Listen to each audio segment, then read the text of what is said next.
முதலமைச்சர் ஸ்டாலின் பிரச்சாரம் போறாரு, ரோட் ஷோவும் போறாரு, வாக்கிங்ல ஓட்டு கேட்கிறாரு. இப்போ சென்னை மெட்ரோவில் பயணிச்சு வாக்கு சேகரிச்சிருக்காரு.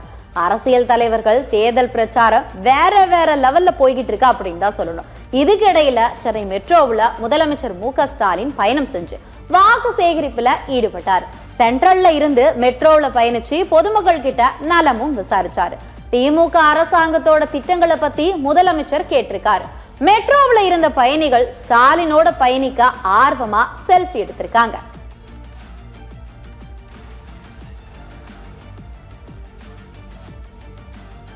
எடப்பாடி பழனிசாமி கனிமொழியை விமர்சனம் செஞ்சு பேசினதுக்கு திமுக பெண் எம்பிக்கள்லாம் கொந்தளிச்சுட்டாங்க. தோல்வி பயத்துல எடப்பாடி பழனிசாமி தரம் தாழ்ந்து பேசுறாருன்னு பேட்டியெல்லாம் கொடுத்திருக்காங்க. எடப்பாடி பழனிசாமி மன்னிப்பு கேட்கலன்னா தேர்தல் ஆணையத்துல புகார் கொடுப்போன்னு எச்சரிக்கையும் விட்டிருக்காங்க.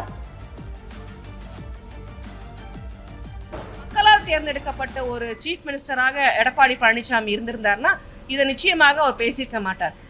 காலில் தவழ்ந்து வந்து ஒரு சீஃப் மினிஸ்டர் ஆயிருக்காரு பார்த்தீங்கன்னா. ஸோ அதை மாதிரி தேர்ந்தெடுக்கப்பட்டவர் இப்படி தான் பேசுவாருங்கிறத நம்ம நிச்சயமாக எதிர்பார்க்க முடியும். காலில் தவழ்ந்து வந்தவருக்கு வந்து ஒரிஜினல் அரசியல் தெரியாது. ஏன்னா அவர் மக்களை ஃபேஸ் பண்ணதில்லை, பெண்களை ஃபேஸ் பண்ணது கிடையாது பப்ளிக் லைஃப்பில். ஸோ திடீர்னு எங்கேயோ வந்து அந்த சேரில் சீட்டில் உட்கார்ந்துருக்க காரணத்தினால அவருக்கு தெரியாது. இது மிகவும் கண்டிக்கத்தக்க ஒரு பெரிய செயல். இதற்கு வந்து எடப்பாடி பழனிசாமி நிச்சயமாக மன்னிப்பு கேட்க வேண்டும் என்றது எங்களுடைய தரப்பிலிருந்து நாங்கள் ஸ்ட்ராங்காக சொல்லிகிட்டே இருக்கிறோம். தோல்வியின் பயத்தின் உச்சத்துக்கே எடப்பாடி பழனிசாமி போயிருக்கிறாங்க.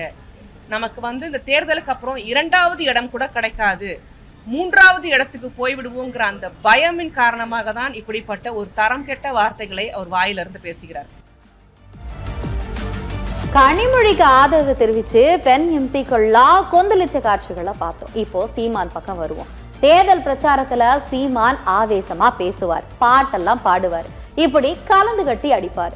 சீமானுக்கு வாக்களித்தால் பாஜக வந்துவிடும் அப்படின்னு கூறி மக்களை பயமுறுத்துறாங்கன்னு சாடி இருக்காரு.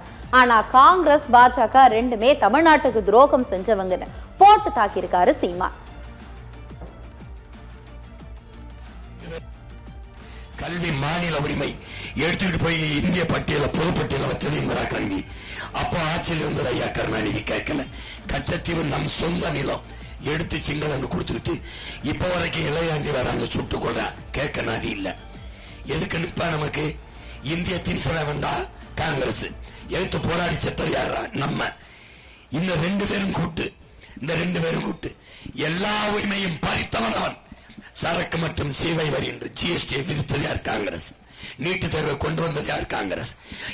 என்கிற ஆர்த்திக சட்டத்தை தூக்கி கொண்டு வந்தது யார்? காங்கிரஸ். பெற்று பெயர் வைத்தவன் காங்கிரஸ். ஊட்டமாக உணவு கொடுத்து வளர்ப்பவர் ஐயா மோடி. பிஜேபி வந்துடும், சீமானுக்கு போட்டா பிஜேபி வந்துடும். நீ என்ன இருக்கா தடுக்காம எதுக்கு இருக்கா? நீ எதுக்கு இருக்கா? சீமானுக்கு போல வந்துருச்சு பிஜேபி ஆட்சியில. என்ன பண்ண? நீ என்ன பண்ண? பிஜேபி வரக்கூடாது சொல்லலாம், காங்கிரஸ் வரலாமா சொல்லு? காங்கிரஸோ பாஜகவோ ரெண்டுமே தமிழ்நாட்டுக்கு துரோகம் தான் பண்ணுச்சு அப்படின்னு சீமான் வாக்கெல்லாம் கேட்டிருந்தார். அவர் ஒரு பக்கம் இப்படி போனா மன்சூர் அலிகான் வித்தியாசமான முறையில வாக்கு சேகரிக்கிறார். இதுக்கு இடையில திருச்சி லால்குடி தொகுதியில சுயேட்சையா நிக்கிற நடிகர் மன்சூர் அலிகான் குறுக்க சைக்கிள் ஓட்டுறாரு. அவர் வித்தியாசமா வாக்கு சேகரிக்க வித்தியாசமான வேலையெல்லாம் வேற பண்ணுவார். படித்துறையில துணி துவச்சு ஓட்டு கேட்டிருக்காரு. சிக்குனாண்டா சேகர்னு அந்த அம்மா மூட்டை துணியையும் எடுத்து வச்சு துவைக்க விட்டுருச்சு.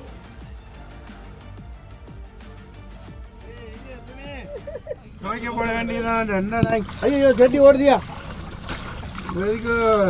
சோப்பை போட்டு இப்படி அடிக்கணும், இப்படி அடிக்கணும்.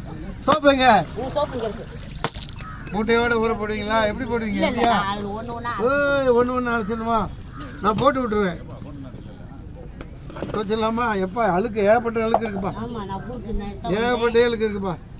நல்லா இங்கே வந்து துவைச்சிட்டு போயிடுறது இல்லை? அந்த சோப்பை போட்டு பிடிச்சிக்க போயிட்டு போயிட போகுது. எப்படி